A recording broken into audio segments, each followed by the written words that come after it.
Helter Skelter, released in 2012, directed by Mita is getting an 88th film release.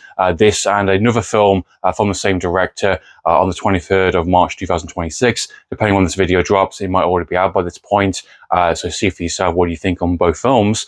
Both getting first time outside of Japan releases. I've never heard of these films up until this point. Based on a manga with the same name, follows a glamour model, a megastar, an icon in this world, who is a TV personality, someone's getting into films, mega fashion icon, selling out, these kind of magazines left, right, and center. You've got interviews, you've got girls and different people around her that adore her, love her, can't get enough of her. She's so beautiful, she's so glamorous, and the film has a very good, unique kind of style for that kind of first half an hour in terms of, unfortunately, being quite digital. It is a very digital film, being back to 2012, but it's used to its benefit in terms of what it's trying to do with this one.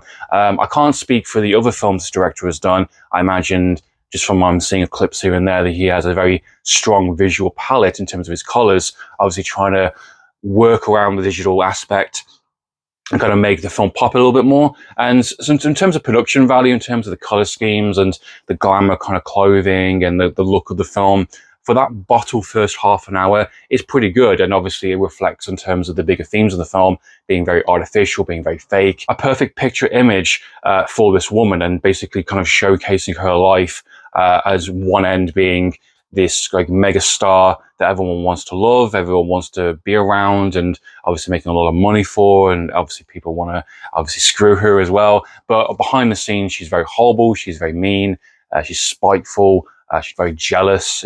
She wants the spotlight to be purely about her, and you find out more about what that kind of psychological stance she has in terms of being basically an overweight girl when she was younger, and obviously she's in a position now where she's thin, gorgeous, has all the attention in the world, and she absolutely loves herself and constantly looks into the mirror. And that first kind of half an hour bottle, first 30 minutes, I think is really good in kind of cementing who this character really is in terms of front and behind. And of course, she has a secret. And there's something that gets revealed very casually in the film in terms of being this experimental kind of surgery, this kind of offering that the service has in terms of making them beautiful, but there is side effects to it. And if you don't keep up the treatment, don't keep paying that subscription, then you're going to start to feel those effects, and it starts going to break down your skin, and you're going to get certain kind of rashes. However, there's still another hour and a half to go in this, and I felt this one completely failed in its premise. I felt this was a surprisingly very lackluster film. It went on way too long for its own good. This should have been a very tight 3-act structure, an hour and a half movie.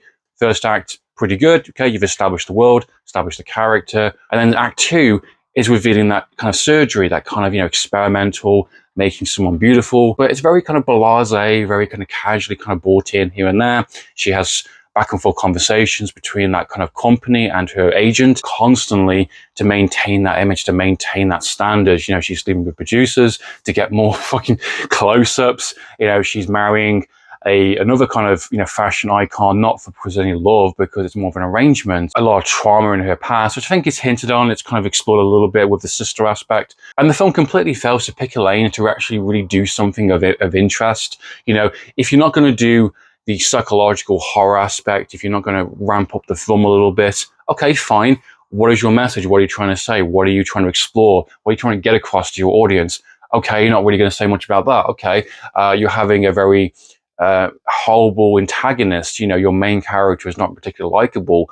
Does she go for a redemption arc? Is she a fun, likable villain character? Is she a fun, nasty character to explore for a 2-hour movie? No. Okay. What are you doing for these runtime? Well, what are you doing for the next hour and a half of the movie? It's just kind of a rinse and repeat of just similar things we've seen already. She's going through the trials and tribulations. She is starting to have the side effects of the drug. There's a new, younger model coming on the scene.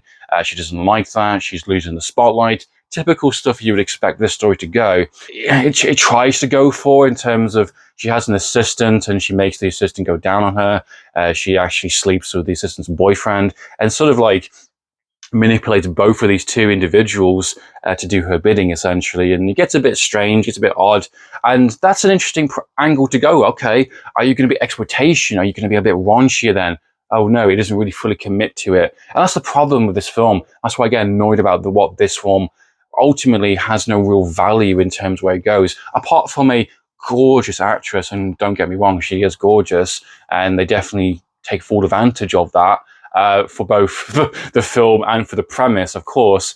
But you got an unlikable character. You've got quite of a weak story, really. It doesn't really have anything going around it from the points I mentioned. Supporting characters are fine. There's no one to really kind of root for. Even the young up and coming glamour model, you don't really know her. It's not a message film. It's not an entertaining film. Unfortunately for this film, it is all style and no substance. Just go and watch the substance. I mean, there's an interesting thing recently in terms of, the beauty standards, and there's a commentary in terms of film and in TV. The substance is a definitive version of that idea in terms of doing everything that this film was doing, having that kind of hyper-realistic world and having the kind of the sexualized kind of imagery, giving that glamour, that music, that kind of world that we're kind of entering into, but also giving you the horror, giving you a really twisted kind of sci-fi concept, this drug, the substance that will make you beautiful. It's a great idea, and the cost of that and what it goes into, it delivers. The substance delivers. Even the recent Beauty FX is a drug that makes you beautiful, that will basically retransform your body into a gorgeous person, whether you're a man or woman, and there is deadly side effects to that. It is again, a very hyper-realistic world, and this basically experimental procedure. But there is heavy cost to that. Even something like Neon Demon, which I do have a lot of problems with, that film, even I think that film is more ballsy, more risky, more out there. I remember that film, and that film dives into the fashion industry, dives into the older kind of, glamour models that are not getting work anymore, not getting the attention, and this idea of a young, beautiful, borderline cannibalism going on in that film. The ideas of doing something so extreme to maintain your beauty standards, to give you that glow, that give you that it factor. There are so many better material out there before, after, that actually does something with it, this concept. And unfortunately, with Helter Skelter, I just found this film to be quite flat. The thoughts and impressions on the director, the Helter Skelter. What do you think of his other films? Are these very similar films, or any good, worth checking out? Are you picking up the 88 film edition? I'd love to know your thoughts and impressions. Please comment down below. So meantime, guys, I'm for reviews. Signing out.